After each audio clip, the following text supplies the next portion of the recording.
सभी को राधे राधे, जय श्री कृष्ण, हर हर महादेव। क्लास में आप सभी का स्वागत है। अगर आप चैनल पर नए आए हैं तो चैनल को सब्सक्राइब जरूर कीजिएगा। चलते हैं अपनी क्लास की ओर। संसद की वित्तीय समितियां देखते हैं आज हम। एक होता है प्राक्कलन समिति, दूसरा है लोक लेखा समिति, तीसरा है सरकारी उपक्रम समिति। लोक लेखा समिति में कितने सदस्य होते हैं? 30, और ये सदस्य केवल लोकसभा के ही होते हैं। लोक लेखा समिति में भी कितने सदस्य हैं? 22 सदस्य होते हैं, ठीक है, जिसमें से 15 सदस्य लोकसभा के होते हैं और 7 किसके होते हैं? तो 7 सदस्य राज्यसभा के होते हैं। इसी तरह सरकारी उपक्रम समिति में भी 22 सदस्य होते हैं, जिसमें से 15 लोकसभा से होते हैं और 7 राज्यसभा से होते हैं। सबसे पहले देखेंगे हम प्राक्कलन समिति, ठीक है। प्राक्कलन समिति में कितने सदस्य होते हैं? 30 सदस्य होते हैं। ये लोकसभा के ही सदस्य होते हैं, इसमें राज्यसभा के सदस्य नहीं होते हैं, ठीक है। राज्यसभा के सदस्य इसमें शामिल नहीं होते हैं। इनके कार्यकाल कितने वर्ष का होता है? इनका कार्यकाल 1 वर्ष का होता है। ये समिति बनी कब थी? 1950 में बनी थी, ठीक। 1950 में प्राक्कलन समिति बनी थी। इनके सदस्यों का कार्यकाल कितने वर्ष का? 1 वर्ष का होता है। और सरकारी मंत्रालय तथा जो सरकारी विभाग हैं उनके कामकाज की क्या करती है? ये जांच करती है, ठीक है। सरकारी मंत्रालय, सरकारी विभाग, इनके कामकाजों की जांच कौन करती है? प्राक्कलन समिति करती है। इनके समिति का अध्यक्ष जो लोकसभा के अध्यक्ष होते हैं उनके द्वारा इनको मनोनीत किए जाते हैं, ठीक। जो प्राक्कलन समिति के जो अध्यक्ष होते हैं इनका मनोनयन किनके द्वारा होता है? तो लोकसभा के अध्यक्ष क्या करती है? इनके अध्यक्ष को मनोनीत करती है। यह समिति क्या करती है? तो सरकारी खर्च में कैसे कमी लाई जाए और संगठन में कैसे कुशलता लाई जाए, प्रशासन में कैसे उनका सुधार किया जाना है, इन विषय पर ये क्या करती है? तो रिपोर्ट देती है, ठीक। कौन देती है ये? तो ये देती है प्राक्कलन समिति, ठीक। इसके बाद आता है लोक लेखा समिति। प्राक्कलन समिति के प्रतिवेदन पर सदन में और बहस नहीं होती, ठीक है। इस बात का विशेष ध्यान रखेंगे कि प्राक्कलन समिति के प्रतिवेदन पर सदन में कोई भी बहस नहीं होती है। नेक्स्ट अगला देखेंगे हम लोक लेखा समिति। लोक लेखा समिति को क्या कहा जाता है? तो प्राक्कलन समिति की जुड़वा बहन कहा जाता है। इसमें कितने सदस्य होते हैं? 22 सदस्य होते हैं। हमने देखा कि प्राक्कलन समिति में 30 सदस्य थे और वे कहाँ से थे? तो ये लोकसभा से थे, ठीक। और ये जो लोक लेखा समिति के सदस्य हैं उनमें 7 सदस्य तो राज्यसभा के होंगे, 15 सदस्य लोकसभा से होते हैं, ठीक है। और संसद को ये क्या है? तो संसद की सबसे पुरानी समिति है, ठीक। बनी कब थी? 1921 में इसकी स्थापना हुई थी, ठीक है।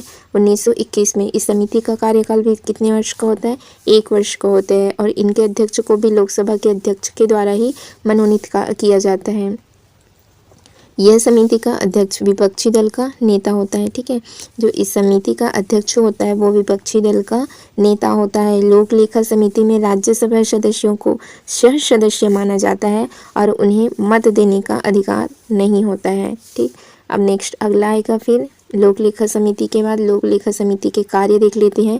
ये इनका कार्य क्या होता है? तो भारत सरकार है या भारत के जो नियंत्रक एवं महालेखा परीक्षक द्वारा किए गए जो कार्य उनकी जांच करती है ये। और भारत सरकार के खर्च की गई राशियों के लेखाओं की ये क्या करती है? जांच करती है। संसद द्वारा किए गए अतिरिक्त व्यय की जांच करती है लोक लेखा समिति। राष्ट्रपति के वित्तीय मामलों की भी जांच करती है लोक लेखा समिति। फिर आता है सरकारी उपक्रम समिति। इनके सदस्यों का चुनाव कैसे होता है? अनुपातिक प्रतिनिधित्व पद्धति के आधार पर एकल संक्रमणीय मत के द्वारा इनका चुनाव होता है। इनका कार्यकाल भी 1 वर्ष का होता है।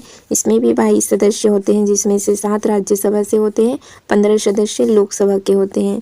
फिर हम देखते हैं प्रधानमंत्री और मंत्रिपरिषद, ठीक। तीनों समिति याद रखेंगे। पहले हम देखें सबसे पहले आता है प्राक्कलन समिति, ठीक। पहले हम देखे प्राक्कलन समिति, फिर हमने देखा है लोक लेखा समिति, ठीक। लोक लेखा समिति, उसके बाद हम देखे लोक लेखा समिति के बाद सरकारी उपक्रम समिति, ठीक है। सरकारी उपक्रम समिति, ठीक। अब इसमें कितने सदस्य थे? इसमें लोकसभा के केवल 30 सदस्य होंगे, ठीक। और इसमें 22 सदस्य होते हैं, जिसमें से 15 लोकसभा से और 7 कहाँ से? तो राज्यसभा से होते हैं। इसी तरह से फिर आता है सरकारी उपक्रम समिति, ठीक। सरकारी उपक्रम समिति में कितने सदस्य थे? इसमें भी 22 सदस्य होते हैं, ठीक। 22 सदस्य होते हैं, जिसमें से 7 सदस्य राज्यसभा से होते हैं और 15 सदस्य कहाँ से होते हैं? लोकसभा से होते हैं, ठीक। और लोक लेखा समिति क्या करती है? तो ये खर्च की गई राशियां हैं उनके लेखाओं की वे जांच करती है लोक लेखा समिति। लोक लेखा समिति को प्राक्कलन समिति की के जुड़वा बहन कहा जाता है। फिर हम देखते हैं प्रधानमंत्री और मंत्रिपरिषद को देखेंगे, ठीक। सबसे पहले हम देखते हैं भारत ने सरकार के प्रमुख रूप से प्रधानमंत्री सहित ब्रिटिश सरकार की संसदीय कार्य प्रणाली को इन्होंने अपनाया है और प्रधानमंत्री का पद सबसे महत्वपूर्ण राजनीतिक पद होता है। संविधान में प्रधानमंत्री के चयन और नियुक्ति के लिए कोई भी विशिष्ट प्रक्रिया वर्णित नहीं है। प्रधानमंत्री के लिए कोई भी प्रत्यक्ष चुनाव नहीं होता है। संविधान के अनुच्छेद आर्टिकल नंबर 74 के अनुसार क्या करते हैं? तो राष्ट्रपति को सहायता और सलाह देने के लिए किसकी? तो मंत्रिपरिषद होती है। और आर्टिकल नंबर 75 के अनुसार प्रधानमंत्री की नियुक्ति कौन करते हैं? राष्ट्रपति जी करते हैं। और अन्य मंत्रियों की नियुक्ति किसकी सलाह पर? प्रधानमंत्री की सलाह पर राष्ट्रपति जी करते हैं। अगला देखेंगे फिर हम प्रधानमंत्री को शपथ कौन दिलाते हैं? तो उनको शपथ दिलाते हैं राष्ट्रपति जी। और मंत्रिपरिषद किसके प्रति उत्तरदायी होते हैं? तो मंत्रिपरिषद सामूहिक रूप से लोकसभा के प्रति ही उत्तरदायी होते हैं। अगला देखेंगे हम प्रधानमंत्री की शक्तियाँ और कार्य। प्रधानमंत्री सरकार का प्रमुख होता है, लोकसभा का नेता होता है और वह राष्ट्रपति का प्रधान सलाहकार होता है। फिर वे अंतर्राष्ट्रीय मामले में देश का प्रमुख चेहरा और क्या होते हैं? ये प्रवक्ता होते हैं। कौन?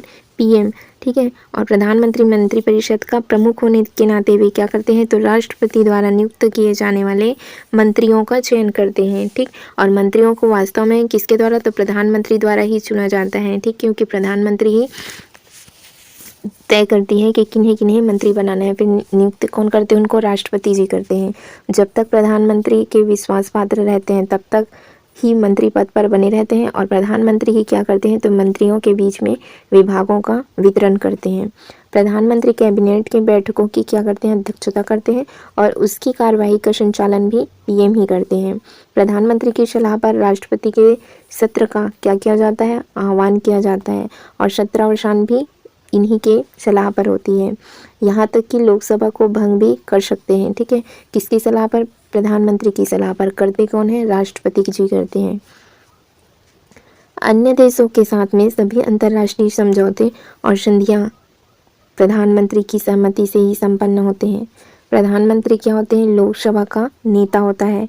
किसी भी समय वे लोकसभा को विघटित करने की सिफारिश कर सकते हैं राष्ट्रपति जी से। और प्रधानमंत्री क्या करते हैं? तो ये नीति आयोग और राष्ट्रीय विकास परिषद है, राष्ट्रीय एकता परिषद है, अंतर्राष्ट्रीय परिषद है और राष्ट्रीय जल संसाधन परिषद, इनके ये अध्यक्ष होते हैं प्रधानमंत्री। आर्टिकल नंबर 77 के अनुसार भारत सरकार के कार्य का संचालन होता है। आर्टिकल नंबर 78 के तहत क्या होता है? तो राष्ट्रपति को जानकारी देने के संबंध में प्रधानमंत्री के कार्य हैं। जो भी जानकारी है वो कौन देते हैं? राष्ट्रपति जी को प्रधानमंत्री देते हैं। ये उनका कर्तव्य है आर्टिकल नंबर 78 के तहत। यदि प्रधानमंत्री का निधन हो जाता है या प्रधानमंत्री त्यागपत्र देते हैं तो मंत्रिपरिषद स्वतः ही क्या हो जाती है? विघटित हो जाती है और शून्यता उत्पन्न हो जाती है। राष्ट्रीय सुरक्षा समिति का प्रधान या फिर अध्यक्ष कौन होते हैं? प्रधानमंत्री ही होते हैं। वैज्ञानिक और औद्योगिक अनुसंधान परिषद का अध्यक्ष भारत के प्रधानमंत्री ही होते हैं। अभी हमारे प्रधानमंत्री हैं नरेंद्र मोदी जी। उप प्रधानमंत्री पद का संविधान में कोई भी उल्लेख नहीं है। जिस तरह से हमने देखा था कि राष्ट्रपति के लिए पद है, उसी तरह उपराष्ट्रपति का भी संविधान में उल्लेख है, किंतु उप प्रधानमंत्री का संविधान में उल्लेख नहीं है। उदारीकरण, निजीकरण, वैश्वीकरण की नई आर्थिक नीति वर्ष 1991 में तत्कालिक प्रधानमंत्री उस समय कौन थे? नरसिम्हा राव के द्वारा इनको घोषित किया गया था। भारत के पहले प्रधानमंत्री बने थे पंडित जवाहरलाल नेहरू जी। ये कितने साल? तो 16 साल 9 महीने और कितने दिन तक रहे? 13 दिन तक ही अपने पद पर रहे। उसके बाद कार्यकाल अपने पद पर रहते ही इनका निधन हो गया था। प्रधानमंत्रियों में से सबसे लंबा कार्यकाल पंडित जवाहरलाल नेहरू जी का था। सबसे कम समय के लिए बने थे अटल बिहारी वाजपेयी जी। केवल कितने दिन तक? तो 13 दिन तक ही रहे। भारत की प्रथम महिला प्रधानमंत्री बनी थी श्रीमती इंदिरा गांधी जी। ये 2 बार प्रधानमंत्री बनी। जब वे पहली प्रधानमंत्री बनी थी तो राज्यसभा की सदस्य थी। और विश्वनाथ प्रताप सिंह ऐसे प्रधानमंत्री हुए हैं जिन्हें उनके पद में अविश्वास प्रस्ताव पारित करके उनको हटा दिया गया था। पंडित जवाहरलाल नेहरू और लाल बहादुर शास्त्री और श्रीमती इंदिरा गांधी, इन तीनों की मृत्यु हुई थी उनके कार्यकाल के दौरान। लाल बहादुर शास्त्री का निधन भारत के बाहर कहाँ हुआ था? ताशकंद में। चौधरी चरण सिंह एकमात्र ऐसे प्रधानमंत्री हुए हैं जो कभी भी लोकसभा में उपस्थित नहीं हुए। सबसे कम उम्र के प्रधानमंत्री बने हैं राजीव गांधी जी, 40 वर्ष के। कैबिनेट मंत्री सबसे बड़ा कार्यकाल किसका रहा? तो जगजीवन राम का रहा। लगभग कितने वर्ष तक ये कैबिनेट मंत्री बने रहे? 32 वर्षों तक कैबिनेट मंत्री बने रहे। पंडित जवाहरलाल नेहरू ये क्या थे? भारत के पहले प्रधानमंत्री बने 1947 से 1964 तक। फिर 1964 में कौन बने? गुलजारी लाल नंदा, क्योंकि प्रधानमंत्री पंडित जवाहरलाल नेहरू की मृत्यु हो गई थी तो 64 में ये कार्यवाहक के रूप में कार्य किए थे। फिर आए लाल बहादुर शास्त्री जी, 64 से लेकर 66 तक रहे, इनकी भी मृत्यु हो गई थी तो गुलजारी लाल नंदा ने फिर से कार्यवाहक के रूप में कार्य किया था।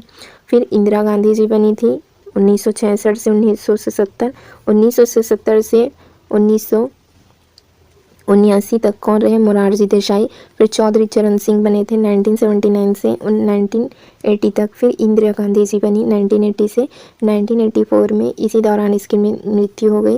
फिर राजीव गांधी जी प्रधानमंत्री बने 1984 से 1989 तक। फिर बने विश्वनाथ प्रताप सिंह 1989 से 1990 तक। फिर बने चंद्रशेखर 1990 से 1991 तक। पीवी नरसिम्हा राव बने थे 1991 से 96 तक। अटल बिहारी वाजपेयी बने 1996 में। HD देवगौड़ा ये 1996 से 97 रहे। इंदिरा कुमार गुजराल बने 1997-98 में। अटल बिहारी वाजपेयी 1998 से 2004 तक बने। मनमोहन सिंह बने हैं 2004 से 14 तक। फिर नरेंद्र मोदी 2014 से अब तक यही प्रधानमंत्री हैं। गुलजारी लाल नंदा भारत के प्रथम कार्यवाहक प्रधानमंत्री रहे। केंद्रीय मंत्रिपरिषद संविधान के आर्टिकल नंबर 74 के अनुसार राष्ट्रपति को उनके कार्यों में सलाह देने के लिए मंत्रिपरिषद होती है। इनका प्रधान कौन होता है? प्रधानमंत्री होते हैं। ठीक, आर्टिकल नंबर 78 के तहत सारे कार्यों की जानकारी देते हैं। इनका कर्तव्य है किनको देना? राष्ट्रपति जी को। 91 में संवैधानिक संशोधन अधिनियम 2013 में प्रावधान किया गया कि मंत्रिपरिषद लोकसभा या फिर राज्यों के मामले में विधानसभा के सदस्यों की कुल संख्या का कितना प्रतिशत? 15%, इससे अधिक नहीं हो सकता है। फिर आएगा मंत्रिपरिषद में देखेंगे हम कैबिनेट मंत्री, राज्य मंत्री और उप मंत्री। मंत्री सामूहिक रूप से किसके प्रति उत्तरदायी होते हैं? लोकसभा के प्रति उत्तरदायी होते हैं। कैबिनेट मंत्री मंत्रिपरिषद के अंतर्गत प्रधानमंत्री के बाद कैबिनेट मंत्री का पद सबसे महत्वपूर्ण शक्तिशाली होता है। राज्य मंत्री का चयन कैबिनेट मंत्री की सहायता के लिए किया जाता है। उपमंत्री क्या करते हैं? तो अपने विभाग के कैबिनेट मंत्री का कार्य में उनकी सहायता करते हैं। उनकी अनुपस्थिति में उस विभाग की बागडोर को उपमंत्री ही संभालते हैं। केंद्रीय मंत्रिमंडल कैबिनेट एक परिषद है जिसमें कैबिनेट रैंक के मंत्री शामिल होते हैं। यह मंत्रिपरिषद के भीतर आंतरिक निकाय है। मंत्रिपरिषद में निर्मित एक अतिरिक्त संवैधानिक प्राधिकरण है। फिर आता है मंत्रिमंडल की भूमिका और कार्य। यह हम कल की क्लास में करेंगे। आज की क्लास यहीं तक के लिए रखते हैं। Thank you friends, thank you.